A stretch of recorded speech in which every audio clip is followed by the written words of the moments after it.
Habari yenu mashosti zangu mashabiki, good evening guys, mnaendelea salama nyote za siku 2-3. Kuna swali niko nalo hapa, nimeulizwa na mtoto wa kike, akanambia mama lao, sehemu za siri za mwanamke kuwa wazi sana, tatizo inakuwa ni nini? Ndugu zangu, watoto wa kike wa 2000 zaidi ndio wana haya matatizo. Kwanza mkae mnajua kama wanawake tumeumbwa tofauti. Kuna wanawake sehemu za siri wakubwa, kuna wengine wadogo, kuna wengine ndio hivyo tu, tuko different. I think you know that, kama jinsi wanaume wako tofauti. Lakini hiyo haijalishi. Watoto wa leo wa 2000 wengi wanaonekana wako wazi. Kwa nini?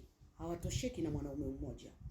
Unakuta mtoto wa kike ana wanaume karibu 15. Kuna mwanaume wa kununua simu, kuna mwanaume wa kuleta lunch, kuna mwanaume wa kuleta dinner, kuna mwanaume wa kuleta tea asubuhi.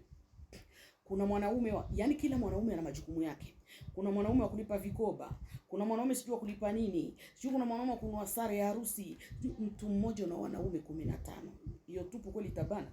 Ndio pale mtoto wa kike unakuwa kama kopo. Ndiye maana mnakuwa baadhi ya wanaume mnawaita vibamia. Sababu gani? Nyewe wenyewe mmekaa kama makopo baadhi yenu.